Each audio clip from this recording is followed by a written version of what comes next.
point, but we should also talk about the responsibilities. And youth being the largest stakeholder, I think we have a larger role to play in the nation building process, and I'm sure you're going to do that. Your contribution will be immense.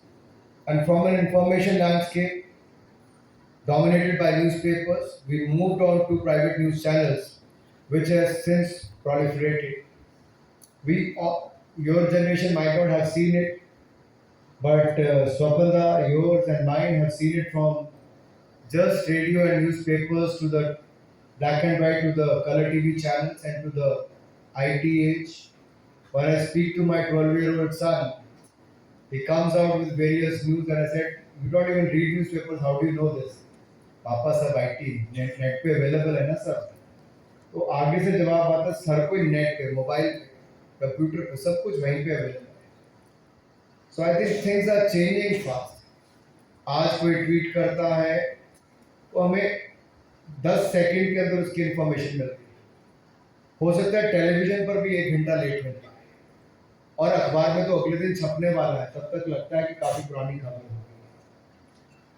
लेकिन सत्यता सच्चाई खबर की शायद उसके लिए भी लोग अखबार पढ़ते हैं कि ऑथेंटिकेट कौन कर पाता है। एडिटर की कहीं ना कहीं रिस्पॉन्सिबिलिटी वहां पर है।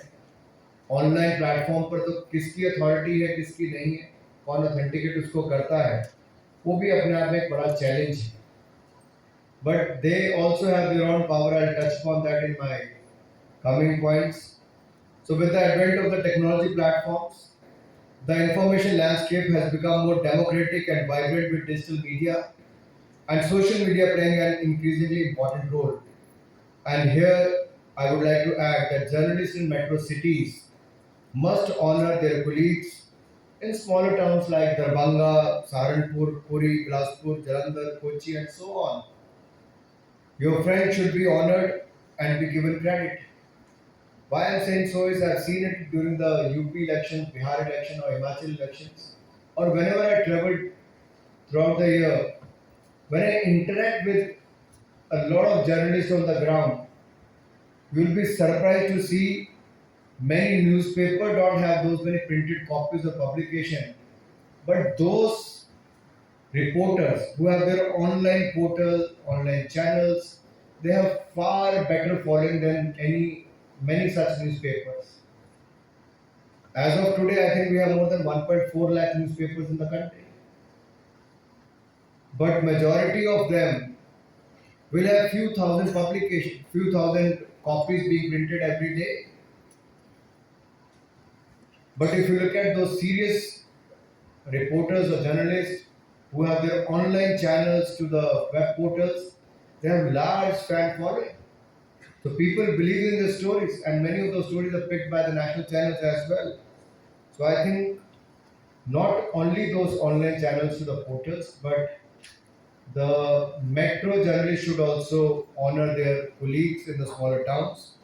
The story should matter, not the location or station. Playing stringers, you should pay stringers well, award them, and improving their confidence is important for a vibrant media landscape. Further keeping pace with the world, Press Council needs to emphasize the promotion of diverse views and protection of women journalists, along with the transgender representation.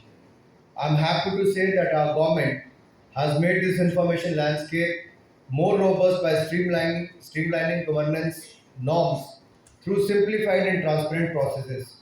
We want to see media playing a greater and more constructive role in building a new India as the nation's stature rises globally. However, as with all things that expand with speed, the expansion of media in India merits a cautionary note. There are 3 points I would like to touch upon. Much of the media governance structure is self-regulatory, but self-regulatory does not mean license to err and err intentionally. That would erode media credibility. Bias and prejudice must be abjured. We may have left the pandemic behind us, but the debilitating infodemic seems here to stay. When I was talking to few journalists or few colleagues overseas who come from various other countries, everyone talked about the infodemic more than the pandemic. So the flow of information, whether it is right or wrong, is also very important. It is for the media to reflect and introspect on how to immunize itself from the virus of infodemic, which continues to inflict malicious disinformation on societies across geographies.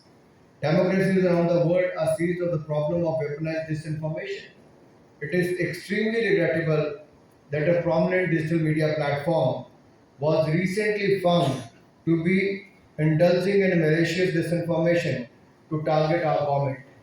The regret is all the more that this was done with no regard for what it does to India's image and the nation's prestige.